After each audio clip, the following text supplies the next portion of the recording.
Today we're taking you to the David Owsley Museum of Art at Ball State University in Muncie, Indiana, just outside Indianapolis. We'll be speaking with Dr. Robert G. LaFrance, their director, and other members of the team who will be sharing their insightful perspectives about the museum and what students, faculty, and visitors from the local community can expect when they go there. This building that we're in right now is called the Fine Arts Building. It was built in 1935, partly with the help of the U.S. government during the Great Depression. And it was to house all of the arts that were taught at Ball State University, so theater, dance, fine arts, music. And a small section of it, including that central sculpture court, which you saw downstairs, was reserved for a museum. And the first core collection was a loan from the Ball family. That's the Ball family of ball jars fame. That loan was mostly American and European paintings there were a few Renaissance through 19th century and then very early 20th century works. As time went on, in the 30s, a number of sculptures were added by famous American sculptors like Paul Manship. Over the decades, there was a slow expansion of the museum with a large fit in around 2000 where they added several galleries. And then in 2013, we added about 7 or 8 galleries. We're up to about 18 galleries at this point. But the larger change has been the move from a museum which was called the Ball State University Art Gallery and then Art Museum to the David Owsley Museum of Art.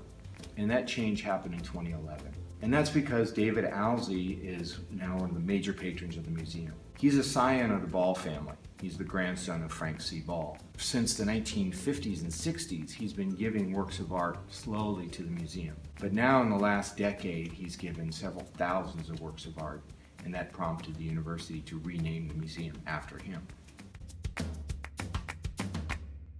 I like to call this museum the gateway to the world of art for people in Muncie, for Ball State University, for people in Indiana. Now we have art from 6 of the 7 continents on the planet, from the earliest prehistory to contemporary art.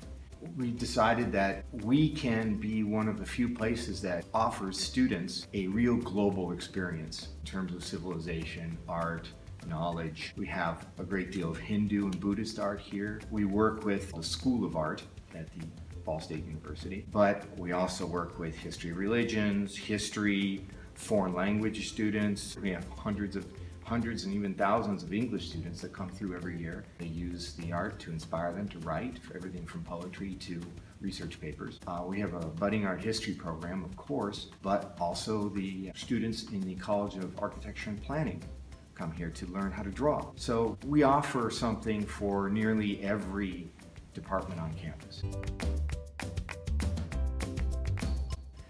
Many people believe that we charge. No, it's absolutely free. And that changes their mind. Some of the hurdles are very basic ones. People don't feel comfortable in a museum. It's too fancy for them. It's a place that they didn't grow up with, that closes doors to them. I try to open those up. What I do find is that people who come here immediately have these presuppositions. Oh, you must work with the art department. Well, actually, yes, we had 5,723 students come through last year that were connected somehow with the College of Fine and Applied Arts. Not just the art department, that also includes theater, dance, music, several other departments. But then I said there were another 2,750 something just on tours that came through from other departments as well. We had a contemporary art show last spring in which we talked about sustainability issues, and that brought in people from environmental sciences. A lot can be done in the museum. We're looking at these Pecha Kucha programs that we do as part of our Final Fridays programs. People said, we'd really like to come and see you, but your hours don't really work for us. And so we started offering more evening special events to be able to accommodate for that.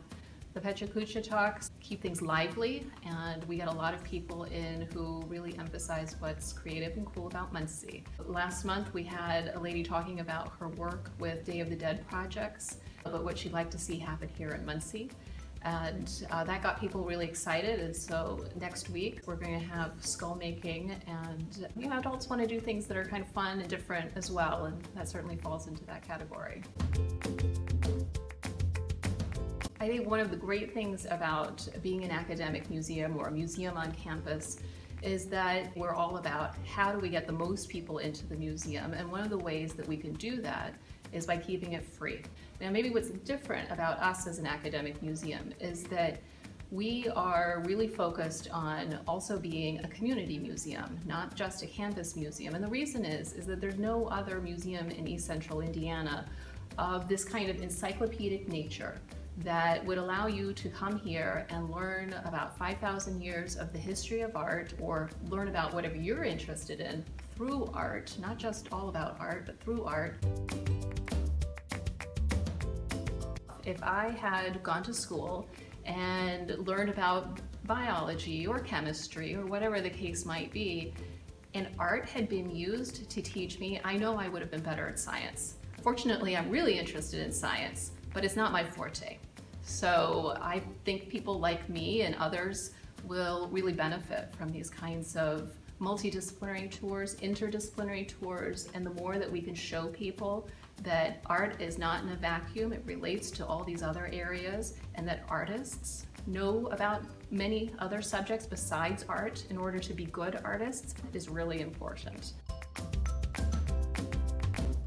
It was interesting. I love the place. My major is theater, so I have to know some kind of history, but when I come in here, it kind of gives me an appreciation of what I'm doing in school and an appreciation of someone else's historical background.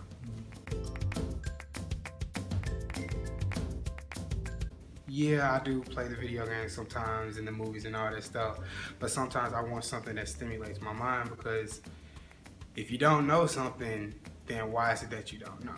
Like, the information is out here, the resources are out here. In this particular instance, it's a museum, so I figured it's a way to have someone come out and educate themselves. You don't have to necessarily do stuff that'll just be entertaining, but at the same time, you can do stuff that's entertaining and educational. It's a fun place to go, that it's interesting, that it has works of art from all over the world, so whatever your heritage is, you are represented in this museum. How much does it cost to come to the museum? It's absolutely free. You could take a date here and impress them with your knowledge of things. We have movies periodically. We have events, and 99% of them are free. You can be in a town like Muncie and for free see first-rate presentations by visiting artists, by museum curators, museum shows of the kind that you could find in a place like New York City. By the way, the Metropolitan Museum of Art is quite expensive, actually. Here it's free.